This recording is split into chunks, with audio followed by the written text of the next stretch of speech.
Bueno, el día de hoy, en esta mañana nublada, vamos a trabajar y vamos a presentar una inducción del cual el colegio tiene dentro de sus facultades como órgano autorregulador dar capacitaciones en temas de inducción y en temas de conocimiento de riesgo, ¿verdad? Evaluaciones sectoriales como las que ya se han presentado. ¿Qué tenemos pendiente después de esta presentación? Y si es posible que ustedes se sumen en esta semana que viene o en la próxima semana, la presentación de un modelo de manual de prevención de lavado. Porque es importante que el CPA, sujeto obligado, tenga las herramientas para que pueda, de alguna manera, determinar cuál es la posibilidad de que pueda caer en algún tipo de digamos, contacto o en algún tipo de operación en la que puede haber involucrada una actividad ilícita o que las personas que la están llevando a cabo estén, digamos, vinculadas con actividades o organizaciones mafiosas o delictivas, ¿verdad? Entonces, ese va a ser el complemento de esta pequeña inducción que vamos a dar el día de hoy, que tenemos programado entre 1 hora y media, 1 hora 40 minutos, y que se llama Los deberes y obligaciones de los CPA en materia de prevención del lavado, ¿verdad? Mi nombre es Sócrates Brenes, trabajo aquí en el Colegio de Contadores como en la parte de oficial de cumplimiento en materia de prevención del lavado, y también estoy como representante ante el colegio en la mesa técnica antilavado a nivel nacional, ¿verdad? Entonces estamos trabajando siempre en estos temas y es importante pues sensibilizar a la membresía sobre estos casos, sobre todo a las personas que están comenzando o iniciando su proceso de regulación como sujeto obligado en la profesión contable. Entonces vamos a comenzar, ¿verdad? Y empiezo con este par de personas, dos personajes ahí que ustedes los deben de conocer perfectamente, ¿verdad? O por lo menos en las figuras. El primero a la izquierda, Al Capone, mafioso, ¿verdad? Pero el segundo, no sé qué tanto conozcan a ese tipo, ¿verdad? ¿Y esto por qué lo traigo a colación? Lo traigo a colación porque el tema de la regulación de la profesión contable no es un tema nuevo. Estamos hablando que estos dos personajes estaban vinculados desde 1939 hasta 1956, ¿verdad? Y en ese sentido, ¿quién era esta persona de sombrerito? Se le conocía como el creador del sistema de lavado de activos de la mafia,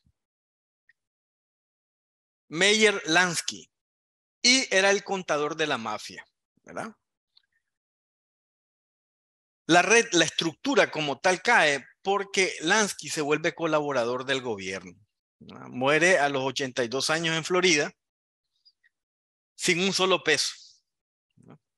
Entonces, ¿qué les digo? Que este tema de la profesión contable y de su regulación ha venido prácticamente a posteriori, porque precisamente ya desde los años 30 se sabía que los contadores tenían en sus manos un gran volumen de información importante en el que se podía descubrir las actividades ilícitas de las estructuras criminales. Entonces, esto sucede. Siempre que hago estas presentaciones, inmediatamente conocen a Al Capone, pero a Lansky tal vez uno o dos personas o un 10% del auditorio logra conocer quién era. Realmente, quien determinaba la metodología y la forma de lavado era el contador, ¿verdad? Entonces, en ese sentido, siempre, digamos, en boga ha estado el tema de que la información que existe por parte de, de estas organizaciones y que se traduce luego, digamos, en información financiera, el contador siempre, digamos, ha estado un poco vinculado a eso, a ese tipo de información clave. Y precisamente desde el 39 al 56 ha pasado muchos años, pero del 56 hasta el año 2017, donde Nicaragua prácticamente se le describe como incumplimiento a que la profesión contable no ha sido regulada, ha pasado también demasiado tiempo. Y eso le ha dado un recorrido completo a todas estas, digamos, a estas personas, como los gestores mafiosos como Al Capone, para poder regularizar sus finanzas y hacer estrategias para poder lavar dinero. Y entonces, en ese sentido, entramos a un problema ético, ¿verdad? Un problema ético. ¿Por qué? Porque aquí igual como existe las personas que trabajamos con las buenas prácticas, también existen otros que conocen las fallas del sistema y permiten hacer acciones incorrectas e indebidas.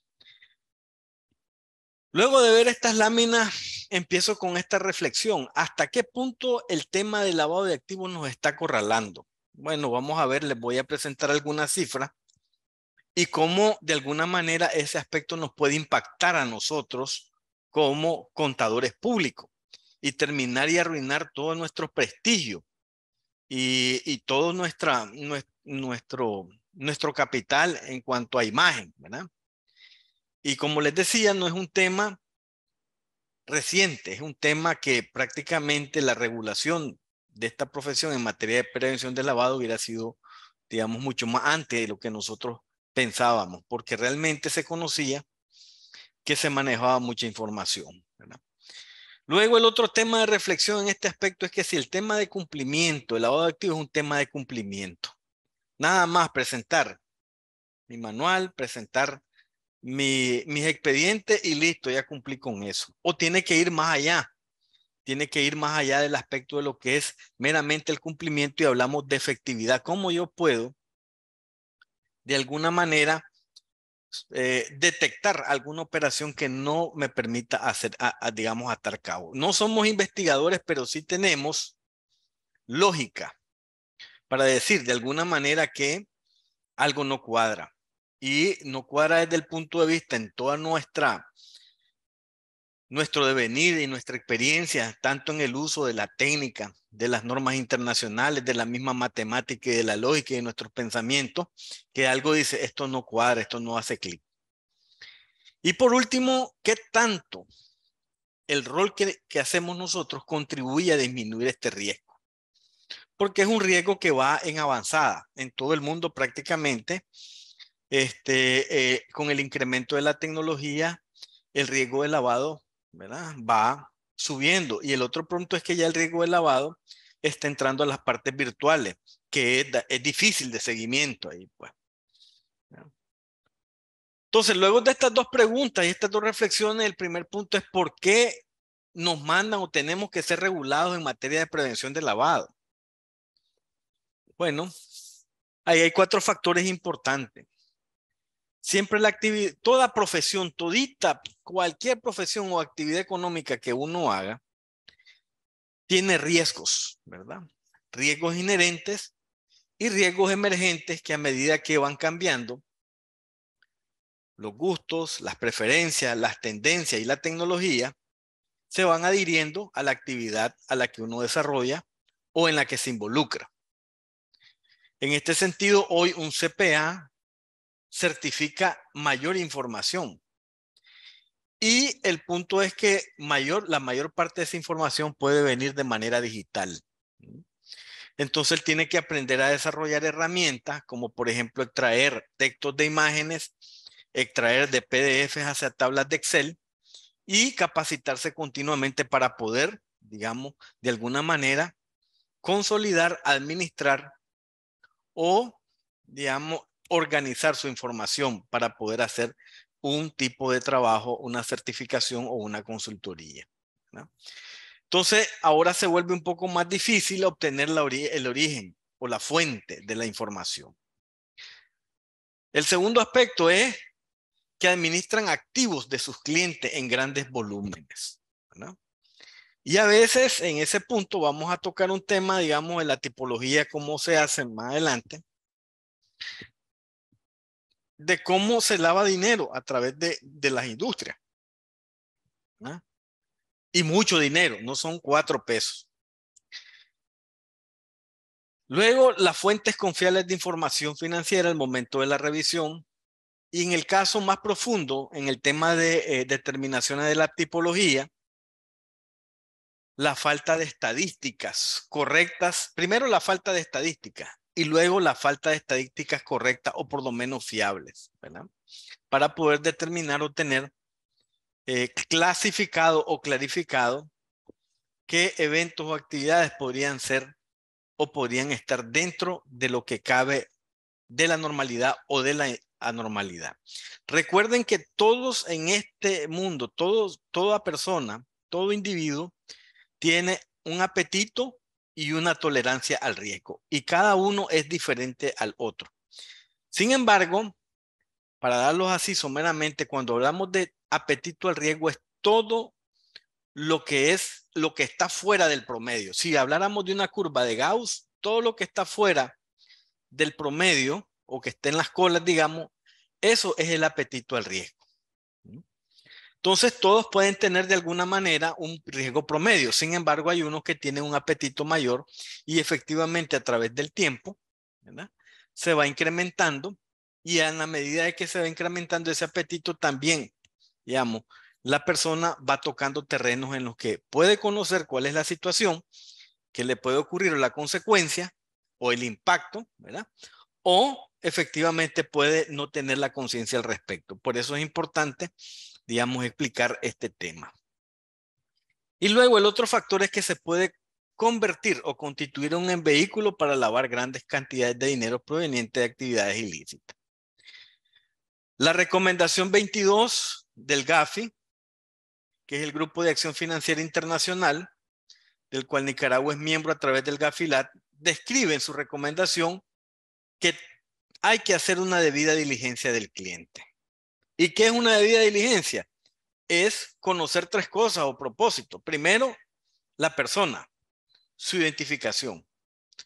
Luego, la actividad que realiza, ¿verdad? Conocer el origen y la procedencia de los fondos. Y por último, conocer por qué me busca a mí para hacer este tipo de trabajo. Y a partir de ello, establecerles un nivel de riesgo, ¿verdad? Ese es el propósito de la debida diligencia. Y establece que abogados, notarios, profesionales jurídicos y contadores independientes, cuando se dispongan a realizar transacciones o realizan transacciones para sus clientes en las siguientes actividades: compra y venta de bienes inmobiliarios, administración del dinero, valores y otros activos del cliente, administración de las cuentas bancarias de ahorros o de valores, organizaciones de contribución para la creación de operación y administración de empresas, creación, operación y administración de personas jurídicas y otras estructuras jurídicas y compra y venta de entidades comerciales. Cualquier CPA que haga cualquiera de estas operaciones prácticamente se convierte en un sujeto obligado. Y efectivamente, tal como dice la recomendación, tiene que hacer una debida diligencia antes de comenzar. Y cuando hablamos de debida diligencia del cliente, no estamos hablando solo con el que hacemos negocio, sino también con aquel que tenemos como proveedor de fondos, proveedor de bienes y servicios, al que tenemos como colega o colaborador, ese también es un cliente, ¿verdad? Así se está, digamos, está definido en ese aspecto. Entonces, no solo con el que se hace negocio, sino que tenemos que hacer debida diligencia a todos los que están, digamos, dentro de la operación y que de alguna manera están vinculados con nuestro proceso o nuestro día a día. Ahora, si tenemos, digamos, una firma, hay también igual. Nuestros clientes son directivos, propietarios, dueños, etcétera, ¿verdad? ¿Cuáles son las recomendaciones del GAFI que relaciona a los contadores públicos independientes? Bueno, la primera, la recomendación 1, la evaluación de riesgo y una aplicación de su enfoque basado en riesgo. Esta es una recomendación que aplica para toditos los sujetos obligados, ¿verdad? Y es que lo primero es que nosotros como colegas conozcamos los riesgos a los que estamos expuestos, ¿verdad? Y en ese sentido, conocer de primera mano, o por lo menos de carácter general, el riesgo inherente de la profesión contable, que ese es básico, ¿verdad? Entonces, esta recomendación dice, los países deben identificar, evaluar y entender sus riesgos en lavado de activos y deben tomar acción, incluyendo la designación de una autoridad o mecanismo para coordinar acciones y evaluar los riesgos y aplicar recursos para mitigarlos eficazmente, ¿no? Los países deben exigir a las instituciones financieras y profesionales no financieras designadas que identifiquen, evalúen y tomen acción eficaz para mitigar sus riesgos de lavado de activos y financiamiento del terrorismo. Esto el colegio ya ha avanzado. En el año 2021 elaboró la evaluación sectorial de riesgo y expuso los 10 riesgos más importantes a los que los contadores públicos están expuestos, ¿verdad? Entonces se cumple con el acápite de que identificamos, evaluamos y tomamos acciones para mitigar los riesgos, ¿verdad? Pero todavía hace falta el tema de capacitar un poco más en este tema para ser más sensible a la profesión. Y lo otro es el aspecto de consolidar la supervisión, ¿no? Que se consolida a través de una estadística fiable del llenado del CPA en tema de regulación de prevención de lavado. ¿Por qué decimos esto? Porque en el año pasado, en el ciclo de supervisión, se contactaron a varios colegas de una muestra extraída y muchos de ellos equivocadamente se habían registrado como CPA, sujeto obligado de acuerdo a las actividades que se realizaban. O dos, ya habían dejado de,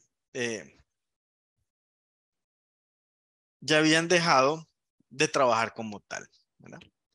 Entonces, en ese aspecto tenemos que ir regularizando la situación y en este año vamos a consolidar el aspecto de la supervisión, porque además de ser una exigencia del colegio, nos está midiendo directamente el órgano regulador o el rector como es la UAF y también el GAFI, ¿verdad? Porque hay un compromiso como tal. Igual, pues ya ustedes saben que el colegio está dentro de la mesa técnica antilavado y efectivamente estamos ahorita elaborando un plan nacional en temas de respuesta a estas debilidades que fueron encontradas en la última plenaria en septiembre del 2022, ¿verdad? Y que en octubre salimos de la lista gris del GAFI. Sin embargo, quedaron algunas recomendaciones en las que hay que trabajar en la quinta ronda que empieza en el año 2025-2026. Entonces, seguimos como colegio, como instancia, sensibilizando ante este riesgo a nuestra membresía. Dice también que las actividades y profesiones financieras no designadas que contribuyen, ¿verdad? Que constituyen verdaderos institutos no financieros que están en riesgo de lavado de activos o financiamiento al terrorismo. Se trata de profesiones y actividades que tradicionalmente tratan con clientes y que buscan el anonimato y suelen pagar en efectivo. Y entonces la misma recomendación establece quiénes son y a nosotros nos ponen en el literal H, contadores públicos independientes. Ahí están los casinos, los agentes inmobiliarios, los comerciantes de venta preciosa y metales preciosos, los notarios, los abogados, los contadores públicos independientes, los proveedores de servicios societarios y de fideicomisos y, ¿verdad? Es importante estipular que estos son actividades y profesiones financieras no designadas. La otra contraparte es la intermediación financiera, que regula el aspecto de las instituciones financieras dedicadas a este tipo de actividad económica. Entonces, uno son las actividades financieras que tienen su propio enfoque, ¿verdad? De acuerdo a lo que establece el GAFI en el tema de debida diligencia. Y dos, las actividades y profesiones no financieras, donde están la membresía o por lo menos los contadores públicos independientes de los cuales tienen que inscribirse para ser regulados en esta materia, ¿verdad? Veamos un poco qué es el lavado de activos y su tipología. Esto ya lo deben de conocer. El lavado de activos tiene tres fases. La colocación. El lavador trata de introducir sus ganancias en el sistema financiero. Ahora, ¿por qué es tan importante de tener este aspecto de introducir las ganancias al sistema financiero? Recuerden lo siguiente. El dinero es la parte, digamos, que tiene la mayor transaccionabilidad en la economía, ¿verdad? la masa monetaria. Y la masa monetaria tiene un precio. El precio de la masa monetaria se llama tasa de interés, ¿verdad? Entonces, la tasa de interés es un regulador natural de crecimiento económico y de la inflación. Y entonces mantener bajo control la tasa de interés significa tener políticas públicas apropiadas. Entonces, cuando los lavadores empiezan a introducir grandes cantidades o volúmenes importantes de dinero en el sistema financiero, hay una mayor demanda. La economía se vuelve altamente líquida. Y en ese sentido, el precio del dinero se cae. Y entonces ya no el Estado se vuelve vulnerable al momento de crear políticas públicas, por ejemplo, para detener un proceso inflacionario, digamos, galopante. Entonces, desde ese punto de vista, ¿verdad? Empieza el punto de que hay que controlar el lavado de activos y no permitir que entren las instituciones financieras. Pero además tengo que controlar el flujo que anda detrás en las actividades y profesiones financieras no designadas, ¿verdad? Porque igual camina una gran cantidad de dinero. Ahora tenemos otro fenómeno, las remesas familiares en estos años que han crecido brutalmente. Por ejemplo, del año 2000 hasta el 2012, no pasábamos de los 2.000 millones, ¿verdad? Ahora ya andamos arrancando en un poco tiempo, en menos de 2, 3 años, los 3.000 millones en remesas familiares. Y muy posiblemente dentro de los próximos 2 años vamos a andar por encima de los 4.000 millones. Ya prácticamente las remesas están, digamos, participando entre un 15 y un 20% del Producto Interno Bruto. Entonces, ante eso también el Banco Central, que es, digamos, el responsable de la administración de la política monetaria del país, tiene que echar mano. Entonces, esos dos flagelos lo tienen que controlar, pero fundamentalmente lo que nos atañe a nuestro tema es que tienen que controlar, ¿verdad?, que las actividades ilícitas no entren al sistema financiero, porque, como les decía, prácticamente lo que daña es el costo del dinero en la economía, ¿verdad? Y efectivamente un Estado que ya no tiene control sobre el costo del dinero, ya prácticamente está a merced de lo que digamos, los lavadores establezcan como tal, ¿verdad? Y de pronto pueden sacarle todo su dinero y entonces el Estado tiene que crear deuda pública y entonces ya nos meten a otro problema, ¿verdad? Cuando el Estado crea deuda pública, básicamente hay un incremento en el déficit fiscal y en ese sentido igual quedamos manos arriba. Pues. Vamos a tener que ir a buscar financiamiento externo y entonces ese tipo de financiamiento afecta el crecimiento económico. Entonces ese es uno de los por qué se tiene que el lavador, o por lo menos controlar al lavador de no dejar introducir ganancias ilícitas al sistema financiero. Pero una vez que lo introduce, porque no es infalible, y además de eso vamos a ver algunos ejemplos de bancos que han propiciado el lavado de dinero, entonces viene y lo estratifican. Hacen múltiples transacciones que separan los fondos de la fuente ilegal, dificultando el rastreo a través de todas las transferencias bancarias que ellos hacen. Luego sale ese mismo dinero, se reinserta en la economía y luego aparecen como fondos legítimos para ser reutilizados, ¿verdad? Entonces se crean redes de empresas de fachada, compra de bienes raíces y bienes de lujo. Todo esto dentro de la parte de la economía. Vamos a ver este ejemplo hipotético. Es hipotético, pero realmente es un diagrama que lo estableció el Gafi de la forma más sencilla, cómo puede entenderse el lavado de dinero. Entonces pueden ver ahí donde dice paso 1. La droga entra a Estados Unidos y al mundo, ¿verdad? Pero básicamente a Estados Unidos. Se comercializa a través de una red de traficantes y vendedores en Estados Unidos, ¿verdad? Y en esta red, ahí, ¿verdad? Todo se mueve, todo se controla. No crean que eso está al azar. Es una industria que tiene altos niveles de control, que lo hace igual.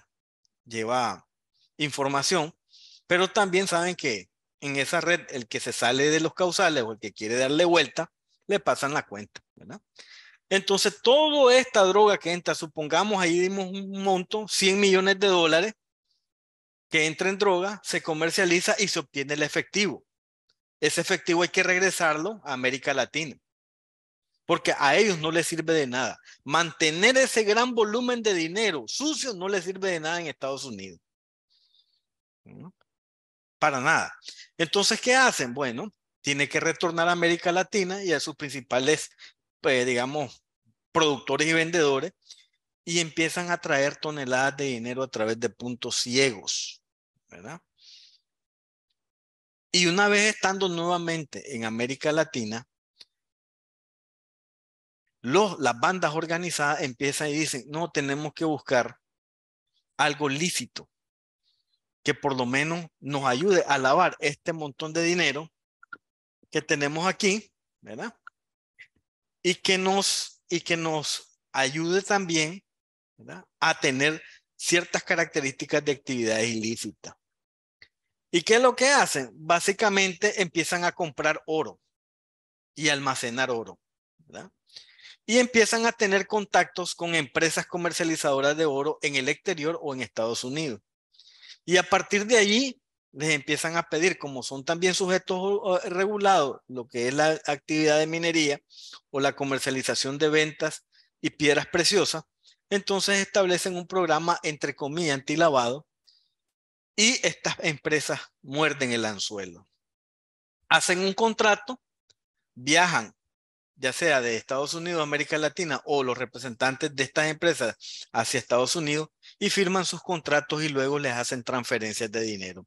Y una vez hecha esa transferencia, empieza el lavado completo. Aquí abajo le puse 4.1 dentro de las actividades: creación y administración y operaciones de personas jurídicas y estructuras jurídicas y compra de entidades y compra y venta de entidades comerciales. Básicamente a eso se refiere esta tipología. ¿Y cuál es el punto de presentarla? Que prácticamente la formación de estas empresas de fachada está en las manos de los abogados y los contadores, ¿verdad? Ya vamos a ver un dato que les va a llamar la atención. Miren esto. Yo no sé si es que Al Capone dejó marcada la ciudad de Chicago, pero Chicago es una de las ciudades, ¿verdad?, que tiene la mayor cantidad de pandillas y tiene el mejor entretejido de lavado de dinero. Para el año 2020, el Producto Interno Bruto de Chicago era de 563 mil millones de dólares. Y el narcotráfico negocia alrededor de 3.200 millones de dólares por año, prácticamente un 0.57% sobre el PIB. El 70% de la población de Estados Unidos vive a un día de camino en bus. Y existen 70 pandillas que aglutinan a 150.000 miembros, ¿verdad? Entonces, básicamente se vuelve una ciudad apetecible por las estructuras. Y en ese sentido, pues, podemos verlo. Miren, en avión de Chicago a Miami, que es donde se intercambia la mayor cantidad de volumen de dinero y de droga, son 5 horas con 12 minutos. En bus, 24 horas con 55 minutos. Y en carro, 17 horas con 30 minutos. 3.200 millones de dólares de mercado potencial del narcotráfico en Chicago. Y solo hay 4.800 kilómetros entre Chicago y la Florida. Entonces, prácticamente ahí es el epicentro de cómo se conforma toda esta gran red de lavado de activos, ¿verdad? Entonces, ¿qué tenemos aquí? Veamos este lavado de activos a nivel de ideas. Y vean dónde pueden ir insertando, o por lo menos que le lleguen a usted clientes que lo vayan a insertar en una operación que de pronto usted diga, esta operación me es sospechosa. Miren el primer punto. El lavador sabe que ese montón de dinero que él tiene no le sirve para nada en la calle. Él tiene que legalizarlo. Así de fácil, ¿verdad? Él no puede ir a comprar nada con ese stand lleno de dinero. ¿Qué tiene que hacer? Tengo que hacer la operación de cambiar dólares, ¿verdad? Tengo que buscar cómo lavarlo. Esa es la primera. ¿Y cómo lo hago? Ese es el primer pensamiento de él. Entonces, los miembros de la organización, a través de la corrupción, empiezan a pedirle a las cajeras identificaciones falsas o identificaciones verdaderas, pero que ellas les alteren algún tipo de información, ¿verdad?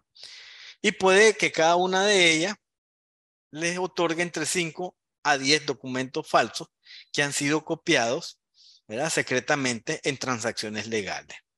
Entonces, estamos hablando de identificaciones mínimas. Pueden haber más, 20, 30, 40, pero cantidades excesivas de identificaciones falsas. Y con esas identificaciones van a cambiar dólares a las empresas de cambio de moneda extranjera por pesos mexicanos una vez que están en la Florida, ¿ya? Y por una suma de $20,000 le dan al cajero $200. Eso porque está registrado, ¿verdad? El dinero lavado se le entrega al jefe de la organización criminal para que vuelva a comprar las mercancías y nos vamos a la primera tipología que mostramos, ¿verdad? Ese proceso de lavado de activos está a nivel de idea, pero veamos cómo es a nivel de modelo de negocio. Lo primero, tenemos que convertir este producto vendido en dinero que se pueda usar, porque todo ese dinero sucio es inusable. No se puede usar, ¿verdad? Entonces, toda esta trama, todos estos vendedores y todos estos tipos que están metidos dentro de las estructuras, lavan los ingresos y las ganancias. ¿Y cómo hacen? Haciendo inversiones. Inversiones normalmente en la industria de la diversión. Bares, ¿verdad?, restaurantes, hoteles, etcétera. Esto con el objetivo de ir creando ese filtro, esa corriente que al final nos lleva hacia la frontera con México o a la Florida, ¿verdad? Porque el paso 3 es la transportación de ese dinero, donde efectivamente tiene que almacenarse, concentrarse para el envío. Y allí estos vehículos son transformados, ¿verdad? Son modificados, se crean, digamos, lugares especiales en los vehículos que sean indetectables para el paso tanto de dinero como de mercancía. Y efectivamente hay todo tipo de creatividad inimaginable en ese aspecto, ¿verdad? Pero el propósito es pasar ese dinero hacia el sur. Luego el quinto paso es cruzar la frontera con el mayor número de efectivos sin ser detectado, ¿verdad?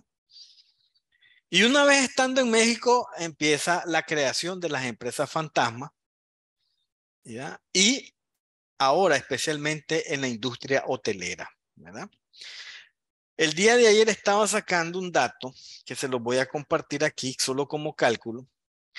En Cancún el año pasado se registraron 119,000 habitaciones como oferta para que vayan los turistas a pasear, con que llega un promedio de 4.5 millones de turistas por año a Cancún. Y hay 119,000 habitaciones. Según los datos, ¿verdad?, de la información que sacó, los datos vinculados a este tipo de estadística, el 10% de esa cantidad de habitaciones, es decir, 11,900 habitaciones están vacías, pero reportan pagos por año, ¿verdad? En promedio, pagan por día $100 cada habitación. Entonces significa que diario tienen 1.2 millones de dólares diario, ¿verdad? Por 360 días, estamos hablando que solo esa tipología genera 428 millones de dólares, ¿verdad?, de ingresos en concepto de renta de habitaciones que se utilizan para establecer domicilio de empresas de fachada. ¿Y quiénes están detrás de todo eso? Pues las personas que la conforman, la elaboración de las escrituras y de los estados financieros, pero ahí no hay nadie. Entonces imagínense, casi 430 millones de dólares anuales, eso sin meter lo que está digamos, lo accesorio, las diversiones, ¿verdad?, la comida y los diferentes productos que ofrece la industria hotelera en ese lugar.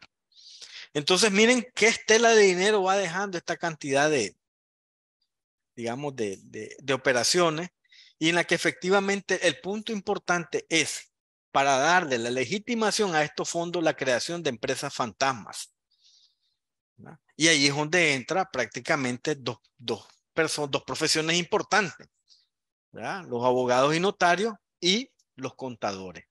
En ese sentido, como ya han encontrado estas tipologías, desde el año 2017 en Nicaragua le dijeron, hay que regular a la profesión contable.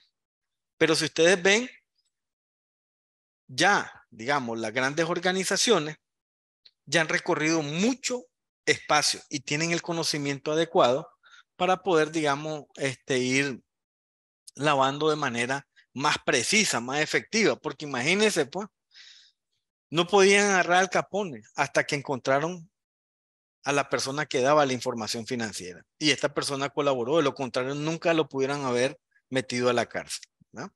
Entonces, por eso se ha vuelto una parte importante el tema de la regulación. Y el colegio, por ley, se ha vuelto prácticamente un órgano autorregulador. Miren este otro aspecto importante. El 80% de la producción de la minería ilegal fluye a través de la frontera a Bolivia. Y los principales proveedores son Colombia y Perú. En Bolivia, ustedes ya saben que se ha nacionalizado el oro y toda la producción sale como producción legal, producida por este país. ¿Cuál es el efecto que trae? Bueno, genera y arrastra otras actividades criminales como es la trata de personas, la explotación infantil y el contrabando. ¿Y cuál es el panorama que queda ahora? Que las relaciones comerciales entre los países vincula con actividades ilícitas o actividades criminales. Es decir, algunas cosas tienen, digamos, aspectos importantes. Pero miren este punto. A mí me llama la atención, 80% de la producción minera ilegal, ¿verdad? Cuando un estado decide nacionalizar su producción de oro. Y nosotros tenemos un incremento importante en la producción de oro en los últimos años. Muy importante. Prácticamente en algún momento se volvió el primer producto de exportación en Nicaragua. Entonces, eso nos indica que, digamos, tenemos que poner ojo a este tipo de actividad y cuando vayamos a hacer algún tipo de trabajo o de consultoría. Volviendo a esto, pues, ¿verdad? Veamos las estadísticas. Fíjense que estas son estadísticas que reporta cada uno de los estados. Y a mí lo que me llama la atención de esto es la variabilidad de los datos. Si ustedes se fijan aquí en Nicaragua, entre el 2016 y el 2020 anda un rango de cocaína nada más en incautaciones entre 4.000 y 5.000 kilos de cocaína, pues, ¿no? Con esta tendencia de subir y de bajar. Vean Costa Rica, por ejemplo, que es más al sur y que donde se supone que ingresa más fuerte, digamos, la cantidad de mercancía, anda en los últimos años en el rango entre 20.000 y 40.000 kilos. Hay una diferencia enorme. Y yo me pregunto, ¿será que Nicaragua no es ruta de tránsito? ¿Será que solo por mar van? Y fue en aguas internacionales, porque si fueran aguas nacionales deberían de agarrarlo. Pero ven esa variabilidad. Y después voy con Guatemala. Miren Guatemala, que está más cerca del mercado de consumo. Solo México es quien. Y en los últimos años pasa, miren, entre 10.000 a 15.000 kilogramos. Y esto está, la fuente de esta información está en el propio estado guatemalteco. Igual que el que nosotros hemos, esta es fuente de la Policía Nacional. ¿Verdad? Vean Honduras. Honduras sí es preocupante. En los últimos años, imagínense que 500 kilos en el 16 y apenas han llegado entre 3.000 y 3.500. Un país donde tiene, digamos, altos niveles de mara, donde hay expresidentes presos por temas de narcotráfico, ¿verdad? Enjuiciados otros y otros en proceso. Entonces uno empieza a decir, ¿puedo confiar en la estadística que me dan? ¿Cómo puedo determinar mi tipología? ¿Cómo puedo determinar mis señales de alerta? Miren, Panamá, de 60,000 a 70,000 kilogramos. Colombia, de 400,000 a medio millón de kilogramos en los últimos 6 años. Ahora, comparemos estos dos países con México, miren, de 10,000 a 15, a 20,000, poquito más de 20,000 kilogramos. Es decir, es una asimetría total el tema de la información en estos temas, ¿verdad? Y eso que aquí no nos metemos ni con otras cosas como la marihuana o las metanfetaminas, que es otro mercado que está agarrando auge en el área centroamericana, ¿verdad? Discúlpenme un momentito.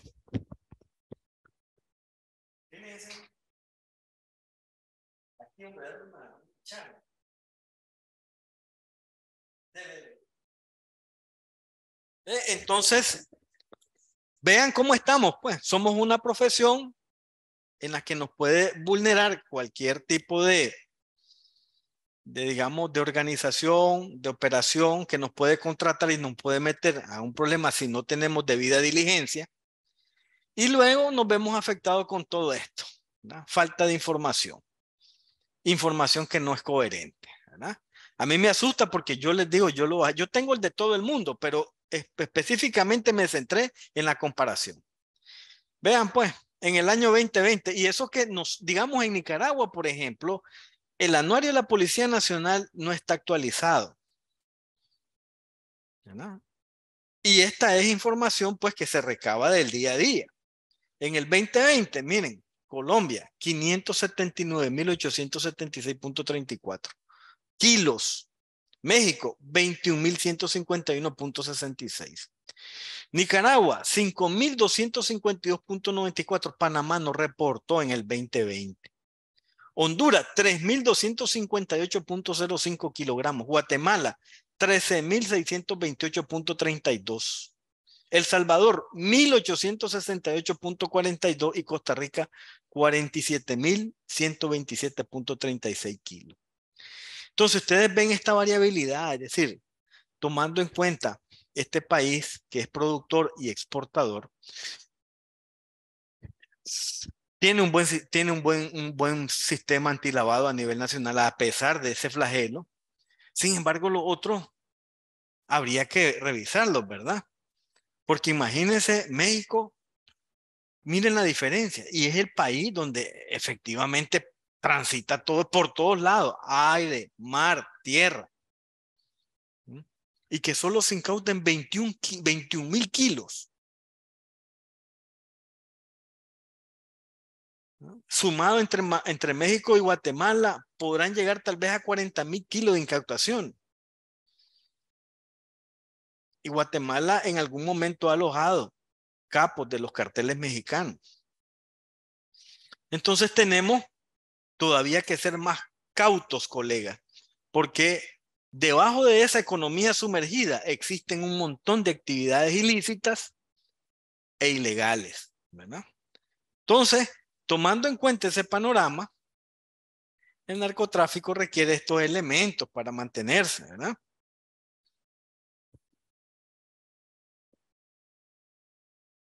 Primero, producir, distribuir y transportar. ¿Mm? Y de eso, para hacer este ciclo, necesita protección. Y la protección viene en diferentes vías, ¿verdad? Viene primero con la formación de las empresas. Y vuelve la profesión contable a ser el eje fundamental de esto, en lo que hay que tener cuidado. Por ese es el punto, ¿verdad? Y después completa a través de la banca. Este banco se investigó por blanquear dinero de droga. Se calcula que en los últimos 6 años el banco había blanqueado 378,000 millones de dólares en dinero, producto del narcotráfico. HSBC, la Fiscalía de Estados Unidos, no sé por qué no lo cerró teniendo todas las pruebas fehacientes. Lo único que hizo fue quitarle la licencia en la Florida, ¿verdad? Pero la Fiscalía de Estados Unidos comprobó el lavado de dinero por un monto de 780.000 millones de dólares producto de operaciones con organizaciones terroristas y carteles de la droga. Entonces, además de la formación de las empresas y la creación de empresas de fachada, también hay bancos que permiten, ¿verdad?, el aspecto de el blanqueo de capital. Y aquí tenemos la contraparte. Los bufetes de abogados y contadores. Mossack Fonseca, por ejemplo, que fue el epicentro del escándalo de los Panama Papers, donde aparece Nicaragua vinculado con 8.717 menciones que corresponden a clientes, compañías, accionistas, ¿verdad?, como contactos de alguna dirección específica en Nicaragua y que estaba en Nicaragua desde 1973. Mossack Fonseca es uno de los bufetes de más prestigio, ¿verdad? Y fue el caso que llevó a los Panama Papers con el Lava Jato, en el que prácticamente fue el que hicieron que cerraran este bufete, ¿no? Un bufete de abogados de Panamá con representación en muchos países del mundo a través de 4 filiales y 9 de ellas en China. La compañía fue fundada, ¿verdad?, por Jürgen Mossack y Ramón Fonseca en 1977 y se especializa en derecho comercial, derecho fiduciario y asesoría de inversiones en infraestructura. Nosotros aquí tuvimos Mossack Fonseca, si ustedes se acuerdan, en el tema de la Huaca. Ahí apareció una funcionaria de este bufete vinculada a las operaciones que hacía en ese tiempo la famosa Fundación de Democracia de Nicaragua, FDN, ¿verdad?, que estaba asociada con la familia Alemán, ¿verdad? Y también tuvimos un caso mucho más reciente con un diputado del Frente del Parlacén que era de origen libio, ¿verdad?, que también salió pringado con esta situación. Y entonces tenemos este montón de cosas en las que también bufetes jurídicos y banqueros permiten la protección, ¿verdad?, de este tipo de actividades. En ese sentido, Mossack Fonseca a junio del 2022 se le liberó de este problema porque dijo la Fiscalía panameña que no había podido encontrar ninguna tipología en el tema de lavado de activos. Entonces, ¿qué pasó ahí? Imagínense, se vuelan años de prestigio de un bufete jurídico de abogados y contadores y ahora prácticamente reducido a la nada. ¿Será verdad? ¿Será cierto? No se sabe porque la justicia panameña el año pasado dijo: no hemos encontrado pruebas fehacientes de que estas personas estaban vinculadas con estos elementos de corrupción.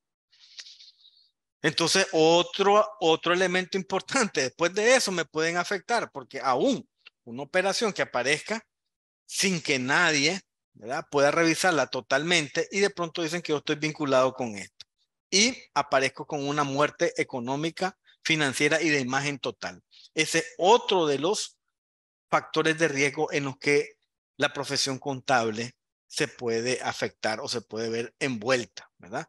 Por eso es importante analizar todo este contexto para que ustedes vean dónde pueden estar los peligros, ¿verdad? ¿Cómo está Nicaragua? Bueno, ya para ir aterrizando en esta materia del tema de la regulación, aquí hay 5 rutas del narcotráfico. Ponemos el narcotráfico porque es lo que más se mueve, ¿verdad? Y ahí vamos a ver los resultados. La ruta 1, Colombia, la isla San Andrés, Laguna de Perla, Managua, Las Manos y Honduras. Miren, no buscan los montes, buscan dónde están las carreteras. Por eso es que yo les digo que la data estadística como tal, ahí hace falta un poquito, digo yo, ¿verdad? La ruta 2, Costa Rica, San Carlos, Tipitapa, Las Manos y Honduras. La 3, Costa Rica, Cárdenas, Potosí, Managua, Las Manos, Honduras. La ruta 4, Costa Rica, Peñas Blancas, Managua, Guasable, Honduras. Y la 5, Costa Rica, Playa Gigante o Casares, Managua, Guasable y Honduras. Miren, todas pasan por Managua, el centro financiero de Nicaragua. Y esa estela de mercancía y de dinero, además de logística, no es para que podamos ver 5.200 kilos incautados. Pienso yo, ¿verdad? Es mi punto de vista. Entonces yo digo que hay algo que tenemos que afinar al momento de la información. Por otro lado, también no tenemos información de cuántos juicios penales se le llevan a profesionales en estos temas. Pero si usted entra, por ejemplo, a otros países como Colombia, Panamá, ahí están. ¿Cuántos profesionales están metidos en este tipo de situaciones en los que ahorita los están llevando a juicio? Y esto es la evaluación nacional de riesgo que se hizo en el año 2017 y que el alcance es 19 y 21. ¿Verdad? Entonces yo digo, existe, digamos, falta o una coherencia importante en estos temas, sobre todo en temas de información. Solo para que se den una idea, en el 2021 se incautaron 6.040, estos son datos de la Policía Nacional, ¿verdad? Se incautaron 6.045.67 kilos de cocaína a un precio promedio de $25,000 aproximadamente. Eso es lo que está según la data del mercado, el precio de mercado, digamos, al por menor, emitido por la lista del el Centro de Documentación de las Naciones Unidas. Entonces, si yo multiplico esa cantidad de kilos por el precio promedio en Nicaragua, son $150 millones en incautaciones. Y de marihuana, pues el precio promedio de $200, $6,756, que representan 1.3 millones de dólares. Entre efectivos y activos son casi 7 millones de dólares. En suma, 158 millones de dólares aproximadamente. En ese tiempo, al 31 de diciembre de 2021, la masa monetaria, es decir, el dinero circulante en los bolsillos, en las cajas de las empresas privadas y públicas y en las cuentas de ahorros y corrientes de los bancos, eran 1.451 millones de dólares. Si yo divido el total de las incautaciones entre la masa monetaria, establezco que el techo mínimo que podría estar afectada a la masa monetaria es que por cada $100 que recorre la economía, $10,89 proceden de actividades ilícitas. Este es fuente propia, ¿verdad? Ese es un dato que yo lo tengo, digamos. Así quiere decir que habría que ver si ese dato numérico es muy poco para algunos o no es sensible. Imagínense, de cada $100, 11 que recorre la economía pueden estar asociados a ganancias ilícitas. Para mí debería de ser un poco preocupante. Yo sé que hay estados, por ejemplo, que tienen más del 20% o del 25%, pero esos prácticamente son estados fallidos. Aquí tenemos el comportamiento, ¿verdad? Si ustedes notan, el caso de la cocaína lleva un incremento bastante fuerte, ¿no? Y otro aspecto importante que tiene que estar vinculado, además de las actividades que ustedes, digamos, pueden de pronto tener contacto para hacer algún trabajo, es el nivel de informalidad laboral en América Latina. Y me disculpan que son datos del 2019, 2021, 20, porque efectivamente hay una dilación en el tema de las estadísticas. Nunca están a tiempo. Como les digo, el anuario de la policía, que ofrece información valiosa en este tipo de datos, no está actualizado, está hasta el 2021, no ha salido el 2022. Normalmente al final de marzo está actualizado, no ha salido este año. Entonces eso no permite tener un mejor panorama. La tasa de informalidad laboral en América Latina, nosotros rayamos en primero en el año 2016, estas fuentes del GAFI, 76.06%. Después están los guatemaltecos, los paraguayos, los peruanos, los paraguayos y México, ¿verdad? Tenemos altas tasas de informalidad. Eso es lo que nos crea es un mercado negro, un mercado, digamos, prácticamente un mercado negro donde los precios son, de alguna manera, se establecen de manera especulativa y hay actividades pues, que efectivamente tienen vinculación con actividades incorrectas. Y de pronto alguien quiere abrir una cuenta de ahorro y lo primero que busca es a un contador público certificado para poder efectivamente ir a un banco y poder aperturarla. Entonces, esta parte de aquí, lo que hemos mostrado básicamente es ¿Cómo nos afecta el contexto actual de cómo se mueve esto? Sin meter al Estado. Veamos ahora qué pasa con el Estado. Hay estados que son fallidos. Claramente no existe una respuesta concreta sobre este tipo, ¿verdad? Y dicha condición es el resultado de un proceso de corto plazo que abarca ciertos factores tomados en cuenta o ignorados por otros al momento de categorizarse como un estado fallido. ¿Cuáles son las características de un estado fallido? La ruptura de la ley y el orden, la escasa o nula capacidad para responder a las necesidades de los ciudadanos y la ausencia creíble de representantes del Estado. En el mundo hay aproximadamente entre 13 y 17 estados fallidos, pero miren, por ejemplo, los que están arriba son estados fallidos. Y aquí la pregunta que nace es, ¿cómo crecen los estados? ¿Crecen o no crecen los estados fallidos? ¿O crecen más económicamente los países que tienen institucionalidad? Esto es un estado fallido, Yemen, comparado con el crecimiento de Alemania en temas de crecimiento económico. Somalia con Estados Unidos. Ahí ustedes pueden sacar sus propias conclusiones. Siria con la Federación Rusa.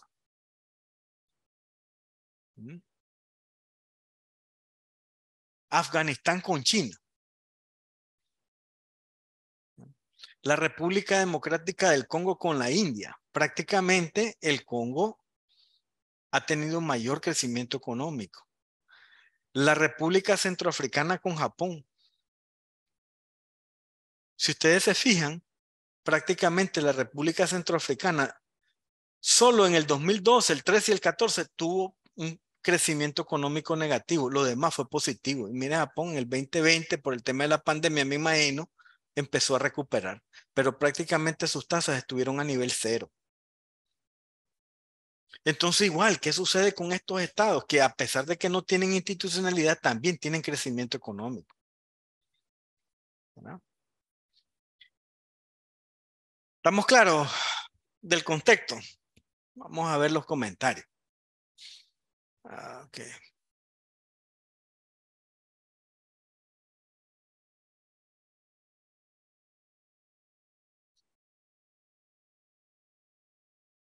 Ok, no sé si hay preguntas.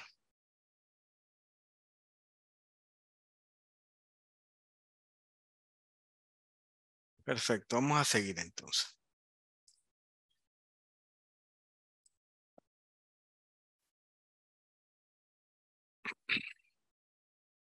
Ahora ya vamos a lo nuestro, vemos el contexto, ya están las luces ahí puestas. ¿Dónde nos puede caer el clavo?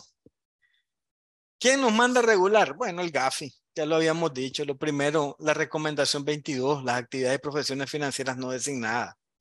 Contadores independientes cuando se disponen a realizar transacciones o realizan transacciones para sus clientes sobre las siguientes actividades. Y ya hablamos de las actividades a las que están sujetos a regulación, ¿verdad?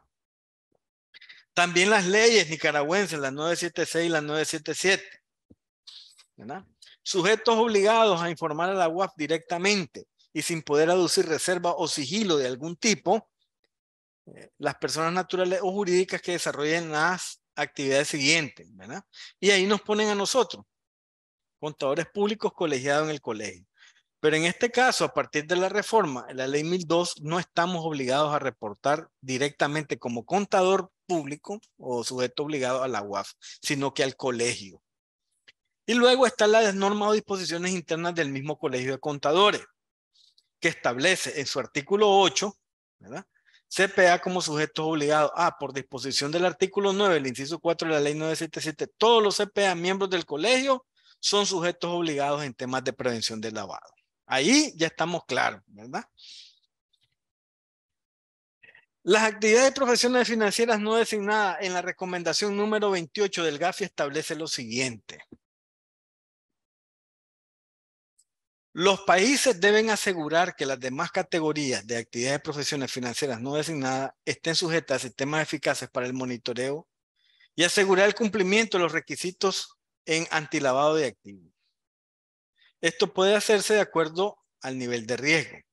Y ello puede ser ejecutado por un supervisor o por un organismo autorregulador. En este caso, el colegio es un organismo autorregulador, ¿verdad? Que es apropiado porque conoce la profesión contable, además tiene historia. Desde 1959 está dentro de la sociedad nicaragüense como una institución, ¿verdad? Y luego dice, siempre que dicho organismo puede asegurar que sus miembros cumplan con obligaciones para combatir el lavado de activos y financiamiento del terrorismo. El supervisor o el organismo autorregulador debe también tomar medidas legales y normativas necesarias para prevenir que los criminales o sus asociados tengan, o sea, el beneficiario final de que o que tengan participación significativa o mayoritaria en o que ostenten una función administrativa, ¿verdad? Es en el inciso A. Y B, tener sanciones efectivas, adecuadas y disuasivas de acuerdo a la recomendación 35. Entonces, en este sentido, el colegio ha establecido una normativa completa para el tema de regulación, de capacitación, de monitoreo, de supervisión y de colaboración, y también ha definido sanciones efectivas para este tipo de incumplimientos que existan en el colegio, ¿verdad? ¿Cuáles son las actividades sujetas a regulación? Ya las habíamos hablado, ya las habíamos visto al inicio, ¿no? Que es la compra y venta de bienes inmobiliarios, la administración de dinero, valores y otros activos de los clientes, la administración de cuentas bancarias de ahorro y de valores, organización de contribuciones para la creación, operación y administración de empresas, la creación y administración de personas jurídicas y estructuras jurídicas, compra y venta de entidades comerciales. Este es básicamente donde nos hemos centrado en esta presentación, en la última, ¿verdad? Hay que tener mucho cuidado cuando nos llaman a este tipo de trabajo. Obligación de los contadores, de los colegas CPA. Todo CPA tiene dos obligaciones fundamentales. Contestar sin demora las listas de inmovilización enviadas por el Consejo de Seguridad de las Naciones Unidas a través de la UAF y luego por las comunicaciones del colegio que le llegan a su correo. Cuando hablamos de sin demora, eso tiene que ser menos de 24 horas, pero si se responde al instante es lo mucho mejor. En el colegio, el mayor grueso de las comunicaciones que se emiten se contestan en menos de 8 horas, pero también después queda un vacío, ¿verdad? Ven un vacío después, están contestando mucho después. Sin embargo, hay un buen grupo de colegas que lo contesta prácticamente como dice ahí sin demora. Yo lo insto en ese sentido a que sigan con ese aspecto, a los que llega este tipo de comunicación y a los que se van a regular, efectivamente les van a llegar estos correos que los contesten a la mayor brevedad posible. Y lo otro es, y esto es obligatorio con tipo de una sanción administrativa, de no reportar, si digamos hay sospecha y no se reporta lo que son operaciones inusuales detectadas en la labor de su trabajo independiente. Esas dos cosas son obligaciones importantes de los colegas. En el caso del colegio, pues tiene todas estas partes fundamentales en temas de prevención del lavado, el registro, ¿verdad? Estas son facultades legales del colegio en materia de prevención del lavado, la inducción, la capacitación, como lo que estamos viendo ahorita, el tema de inducción, cuál es, digamos, el porqué de los deberes de regularnos, la divulgación, la supervisión, la sanción, ¿verdad? Y la regulación.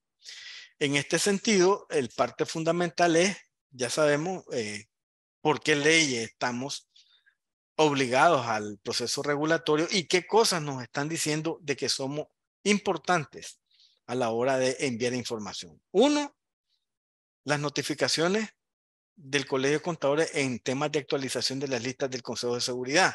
Y dos, las operaciones inusuales, ¿verdad? Eso es importante, básico. Tienen que reposar. Hasta ahora hemos tenido solo creo que una operación inusual reportada, ¿verdad? Y en este caso una estructura dentro del colegio, con la facultad que le otorga la junta directiva, decide si va a hacer un reporte de operación sospechosa, ¿no? Para el aspecto de las personas que van a llenar el perfil de información, el PDI, en temas de regulación de prevención de lavados, tenemos que, lo primero que ellos tienen que hacer es descargar de la página del colegio la normativa, la resolución 01/2019, y hay que leerla. Luego es leer y seguir los pasos de la circular técnica 02, donde encontrará el proceso de cómo se tiene que registrar hasta el colegio, ¿verdad? 3 es recibir estas charlas así informativas en materia de prevención de lavado. Y 4, pues recibir también la presentación de los resultados de la evaluación sectorial. Esos son los aspectos importantes para el proceso del llenado de perfil de información y del registro como CPA sujeto obligado. ¿Qué es lo que se busca? ¿Qué es lo que busca el colegio como tal y la membresía como objetivo final? En lo práctico, las actividades que realiza un sujeto obligado es que no se materialice el riesgo de lavado en su actividad. ¿Verdad? No permitir convertirse en un canal o un vehículo para lavar dinero. El otro aspecto es detectar señales de alertas y justificarlas. Y reportar operaciones inusuales al órgano regulador o autorregulador. Eso es básicamente el aspecto importante que debe tener, digamos, el sujeto obligado. Cualquier sujeto obligado, no solo los contadores públicos, los CPA, sino los abogados, sino la CONAMI, sino la superintendencia. Estos son los tres aspectos fundamentales. ¿Verdad? Y tener un programa de prevención de lavado. Un programa de prevención consta de las siguientes partes. Un oficial de cumplimiento, que aunque ustedes lo vean, oficial de cumplimiento, un contador público independiente, él es el mismo oficial de cumplimiento. Tiene que tener un manual donde se establecen las políticas y los procesos, ¿verdad? Que establecen prácticamente el enfoque de prevención y de detección. ¿De qué factores? Del factor cliente, producto y servicio, sector geográfico y canal de distribución. ¿Verdad? En el caso de que sea una estructura ya donde hay trabajadores y colaboradores, hay que conformar un comité de prevención de lavado y categorizar los riesgos. ¿Verdad? El comité es quien, ¿verdad? Es la fuente de, digamos, de emisión de riesgo en materia de prevención de lavado, también categoriza cuáles son los riesgos que se pueden ver afectados. En este tema, ¿verdad? En la parte de la detección, es importante el monitoreo de las transacciones, determinar si existen o no sospechas sobre algún tipo de actividad, recepcionar respuestas y requerimientos de información de la CONAMI, de la UAF o del colegio, y el cumplimiento de solicitud de información a enviar. ¿Verdad? Y luego todo esto, además del oficial y el manual, el programa de capacitación, y en el caso de algunas, digamos, de alguno de los colegas a que le toca el proceso de revisión independiente o auditoría externa que se realiza. Que es importante al momento del llenado del perfil, es ver si aplica o no como sujeto obligado, ¿verdad? Es importante, porque puede pasar lo mismo, porque al final vamos a tener que hacer un proceso de supervisión, pero nos lleva más tiempo cuando establecemos la muestra, mandamos los requerimientos y al final nos dicen que ya no está trabajando o que dejó de hacer alguna de las actividades regularizadas. ¿Ah? Entonces en eso hay que tener cuidado. Marco normativo del Colegio de Contadores, aquí tenemos, ¿verdad? Ahí está incluso el link para tener acceso de todas las publicaciones en materia de prevención del lavado que estima el colegio y que efectivamente mantiene actualización sobre ello. Pero además, como información complementaria del marco jurídico, tenemos el fundamento legal o normativo que expone la aplicación o la implementación de un enfoque basado en riesgo, así como la debida diligencia y como la referencia o liga de acceso a la web para su consulta. La normativa base es la resolución 01 del colegio, que fue reformada, ¿verdad? Bajo la primera normativa evaluada, y en el 2021 se hizo una reforma que está, digamos, más aterrizada a lo que inicialmente se tenía como el concepto de regulación, ¿verdad?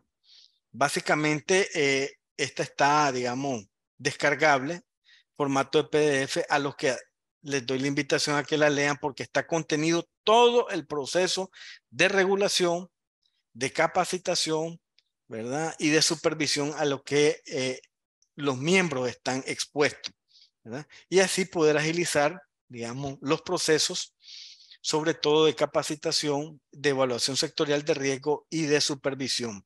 Recuerden que en este año tenemos el tema de la supervisión en su quinto ciclo.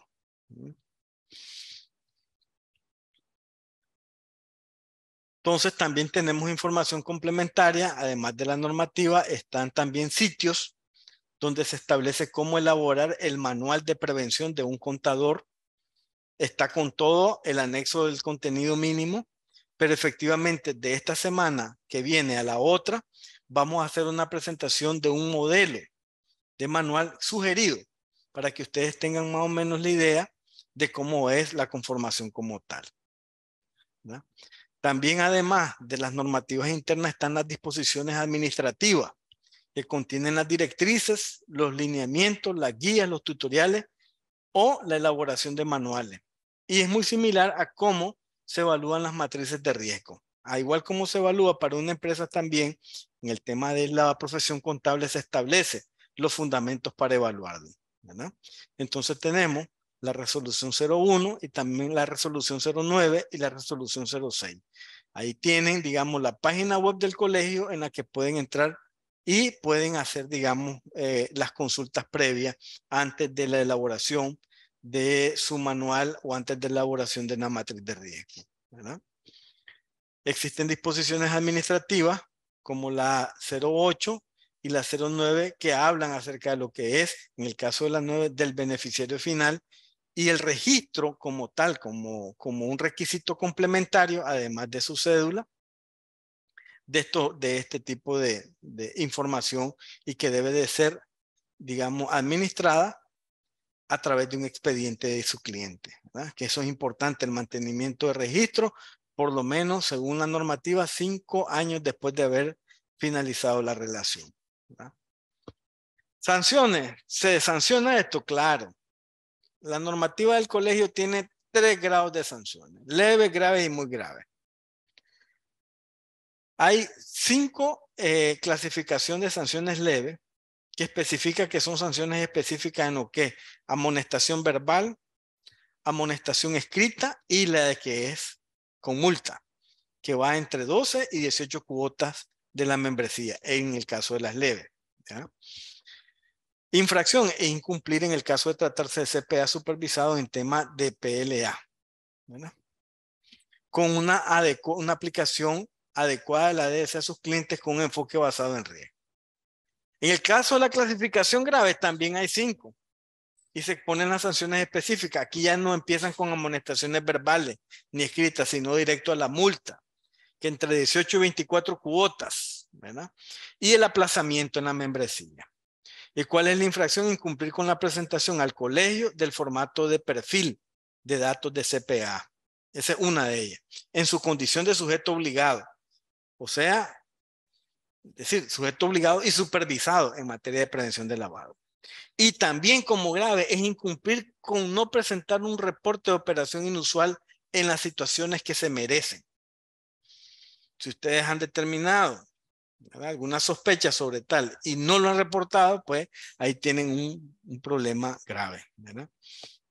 Después está la sanción muy grave o digamos la clasificación.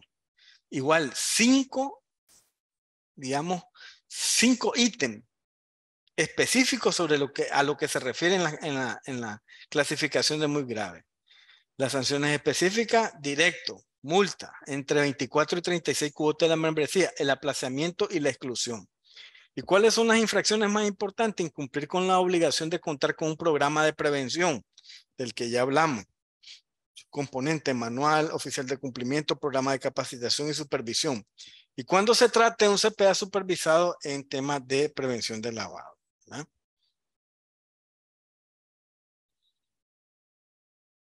¿Ven?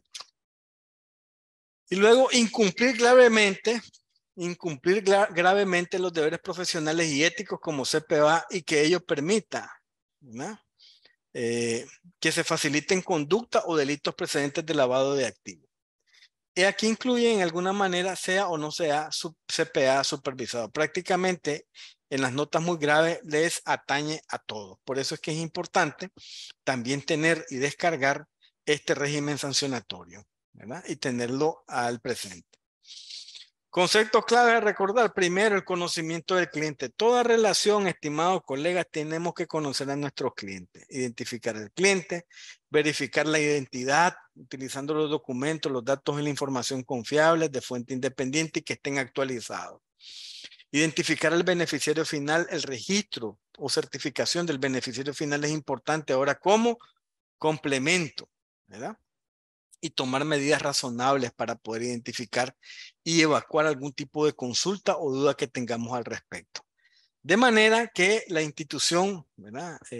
O digamos, en este caso, la institución que estemos evaluando, conozcamos perfectamente quién es el beneficiario final para las personas jurídicas y otras estructuras jurídicas, ¿verdad? Y claro, igual incluye instituciones financieras e instituciones no financieras.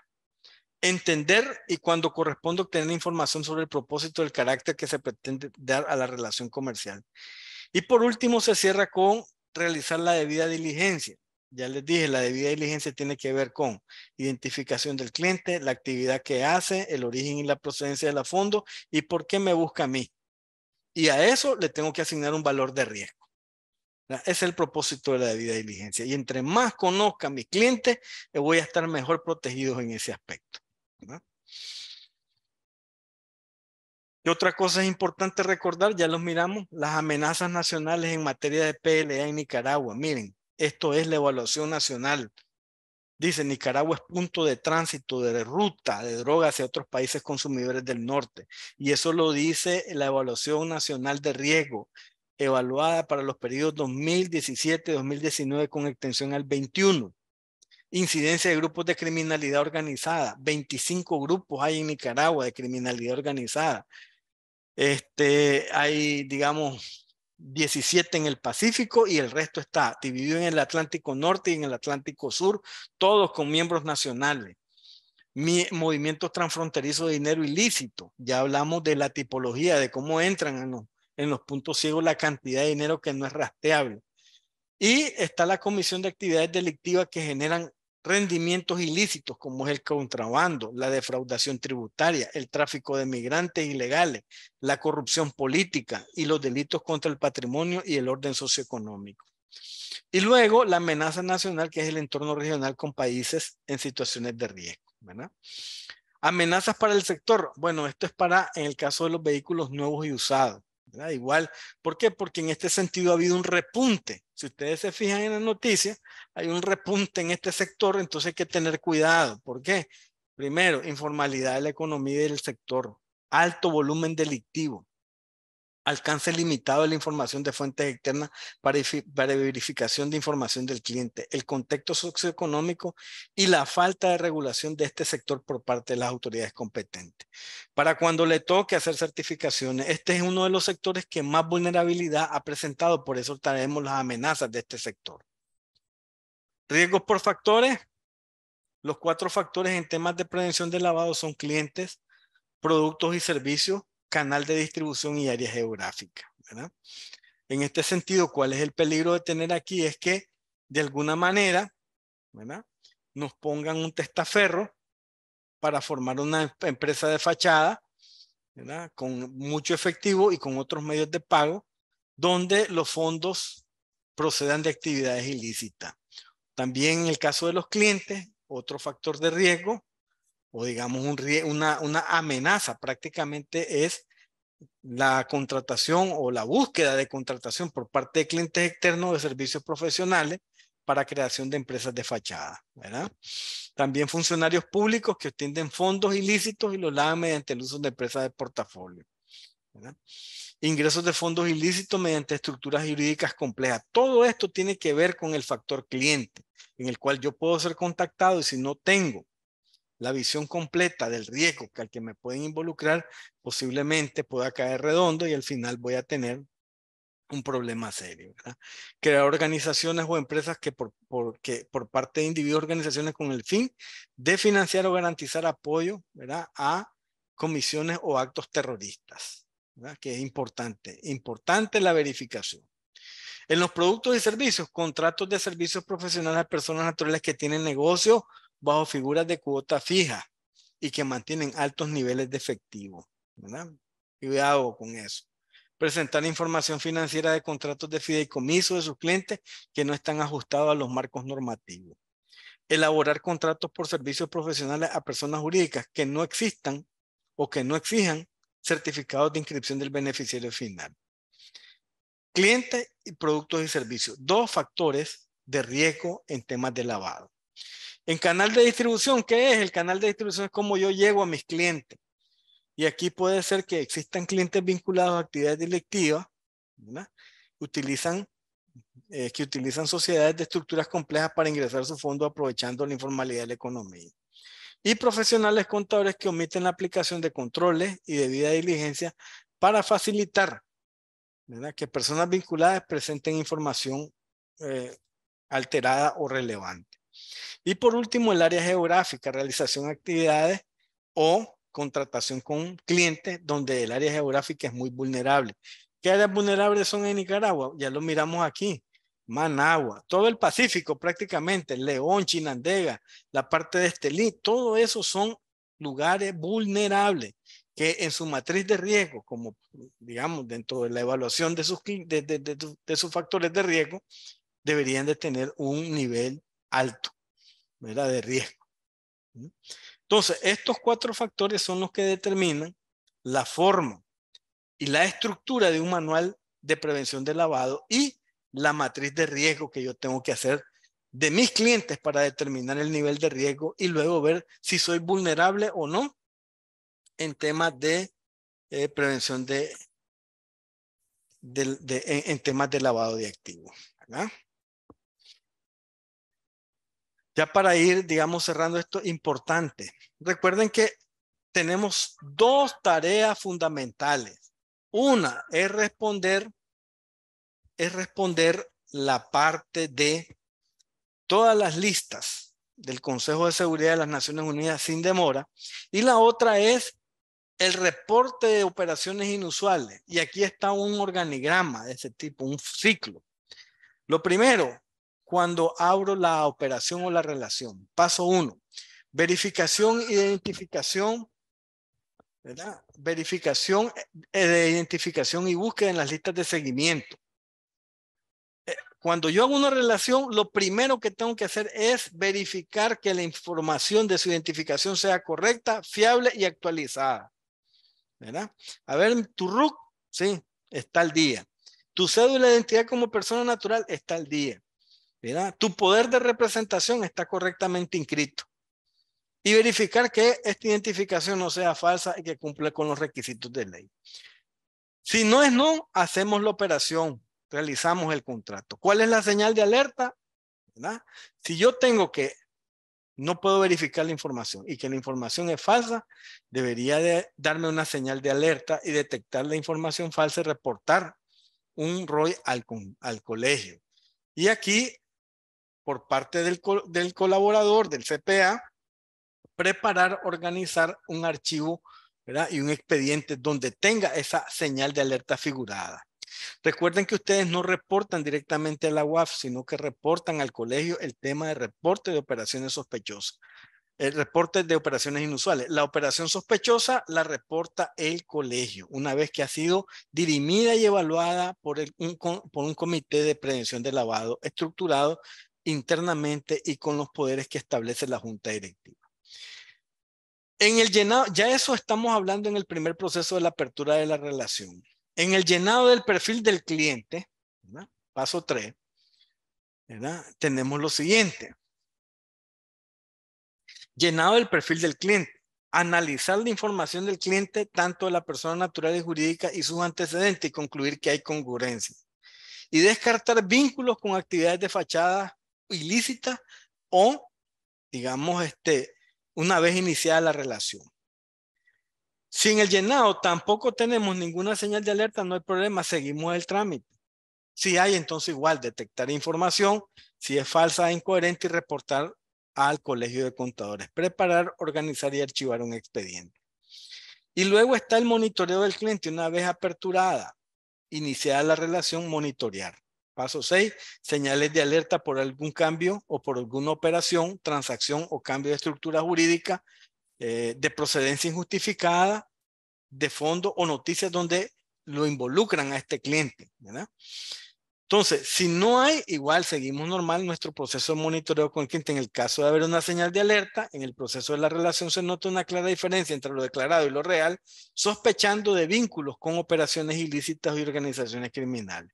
Se detecta la información falsa e incoherente y se reporta un ROI al Colegio de Contadores. Igual se prepara y se organiza y se archiva el expediente. Hasta allí llega la información o la actividad que tiene que hacer el CPA en los tres fases: en la apertura de la relación, ¿verdad?, comercial, en el llenado del perfil del cliente y en el monitoreo del cliente a medida que va pasando el proceso de relación comercial o de actividad con el CPA o con la estructura del CPA, porque puede existir también una firma que da este tipo de asesoría o brinda este tipo de contrato, ¿verdad? Una vez que tengo, digamos, las señales de alerta, tengo que hacer un escalamiento de operaciones. El inicio es, yo a través del monitoreo uso herramientas, detecto señales de alerta, determino la inusualidad. Si es no, solo archivo la información. Si determino una inusualidad, entonces hago un análisis. Primero, reafirmo la identificación de la persona y de la operación para terminar de ajustar el modelo. Analizo y recopilo la información, aplico técnicas de análisis, valoro la actualización de la debida diligencia en el sentido de saber si este cambio repentino dentro de sus operaciones amerita actualizar toda la información, y fundamental es realizar una visita in situ. De la visita in situ, ¿qué queda? Un resultado. Y el resultado, si existe justificación o no de ese incremento patrimonial o de esas operaciones. Y luego clasificar la operación como una operación inusual y definir si aplica que está relacionado con una actividad delictiva. Y a esto le queda al colegio el envío del ROS con su soporte y el mantenimiento de registro. A este proceso como tal se le llama escalamiento de operaciones y procede desde este punto de vista o desde esta perspectiva que tiene que ver con las tres fases de vinculación de los CPA con sus clientes: apertura de relación, el llenado del perfil y el monitoreo del cliente. Ya para ir, digamos, terminando, ¿cuál es la importancia de la debida diligencia en la prevención del lavado de activos? Los sujetos obligados, es decir, los CPA sujetos obligados, al brindar sus servicios o vender sus bienes, se relacionan con clientes y otros sujetos con quienes se vinculan directamente, por ejemplo, con colaboradores, proveedores, aliados de negocio, entre otros. Estas relaciones le pueden generar al sujeto obligado riesgos de verse involucrado en actividades de LA, FTFP. Por tal razón, tiene que indagar con anterioridad la materialización de la venta del bien o el servicio, y esto lo hace obteniendo información de la debida diligencia. A través de la debida diligencia podemos identificar cuáles pueden ser las inusualidades. Podemos identificar al beneficiario final, mitigar los riesgos a los que estamos expuestos. El objetivo es evitar que los riesgos se concreticen y generen perjuicio al sujeto obligado, como los que hemos indicado en los diagramas anteriores. Consecuencias del sujeto obligado al pasarle un contagio, pues, con un cliente que no lo pudimos verificar correctamente. Aplicación de multas y sanciones por parte del regulador o autorregulador. Sometimiento a procesos judiciales que pueden acarrear prisión. Pérdida financiera. Bueno, se queda sin cliente, fuga de cliente. Cancelación de contratos o ventas o servicios. Restricciones de fuentes de financiamiento, cierres de cuenta e impedimento de realizar transacciones bancarias, ¿verdad? Y listo. Esto es básicamente lo que teníamos que exponer en el tema de inducción general en lo que son deberes y obligaciones de los CPA en materia de prevención del lavado. No sé si tenemos preguntas o inquietudes al respecto. Me gustaría conocerlas para ir, digamos, que tengan que ver con este tema, para ir desarrollándolas y también dando las explicaciones del caso. Tenemos 11 chats. ¿Sería posible nos pasen información en la videoconferencia? Eso. Ok. ¿Alguna pregunta, colegas? ¿Alguna inquietud? ¿Qué tipo de sanciones puede dar el colegio a los CPA que no cumplan? Bueno, ya les mandé ahí, les puse ahí una parte, pero también existe, le voy a entrar a esta página, aquí a ver.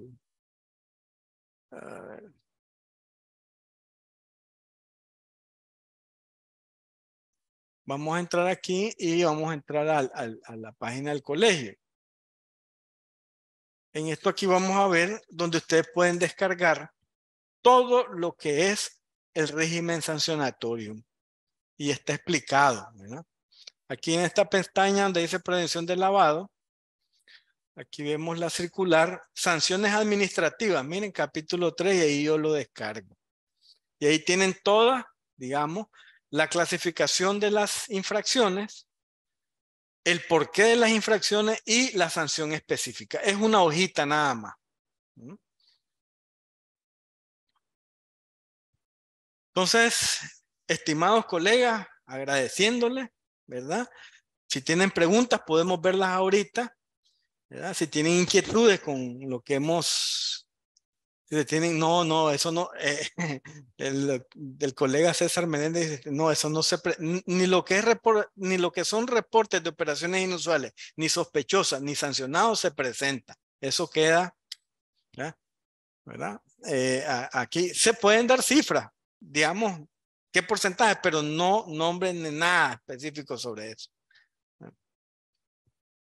Si un CPA tiene su quinquenio vencido, no certifique aún así, bueno, si encuentra, digamos, la obligación de reportar va más allá a veces del tema meramente de cumplimiento como CPA y nos traduce a que como a todo ciudadano, digamos, podemos ser penalizados y el Código Penal lo establece en su artículo 282, que prácticamente todo ciudadano tiene, ¿verdad?, la obligación y el derecho a reportar cuando existe una ligera sospecha. Ahora, ¿qué les digo? Primero hay que cumplir el marco normativo. Tenemos que estar regulado, actualizado, porque efectivamente a la hora de mandar la información como reporte de operación sospechosa, piden todo ese tipo de información. Y es importante que para no descartar un reporte de operación sospechosa tengamos actualizado toda la información del CPA. ¿Ok? Ok, sí, lo que dice el colega Miguel Candía Barreto es un tema delicado, ¿verdad? Que es importante. Como, digamos, muchas de las empresas no tienen forma de verificar, hay programas, ¿sí? Hay programas que tienen verificación de cédula de identidad, pero son programas pagados. ¿Qué le recomiendo al colega Candia? Que siempre tenga la cédula de identidad que va a verificar en sus manos en original y todos los documentos a verificar en original. Si no tiene, digamos, los recursos para comprar un sistemita como tal, entonces la visualización de la identificación es lo más recomendable, ¿verdad? Y cualquier duda también, colega Candia, llame al colegio, no hay problema. Ahí tenemos que darle algún tipo de información para que usted pueda, digamos, desestimar algún tipo de sospecha, ¿no?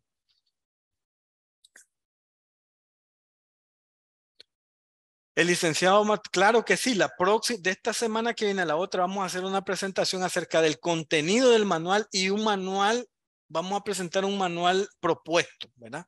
Propuesto, en el que ustedes pueden hacer cualquier tipo de cambios de acuerdo a la actividad que realicen. Si no tienen alguna otra pregunta, colega, alguna inquietud específica sobre esto, vamos digamos, a tratar de enviarles la presentación para que ustedes puedan ver igual alguna información que es de comprensión personal, la mantienen ahí, algo otras pues la pueden compartir, no hay ningún problema en eso, además es información pública, ¿verdad? Es importante sobre eso, ¿no? Entonces, si no tenemos preguntas, pues yo agradeciéndoles infinitamente que me hayan tomado el tiempo para presentar. A las personas que se están induciendo, a las que van a entrar por primera vez, les va a servir este tema porque este tema se evalúa más adelante y efectivamente parte del contenido es esto, ¿verdad? Entonces, agradeciéndoles y bendiciones a todos y que pasen un excelente fin de semana.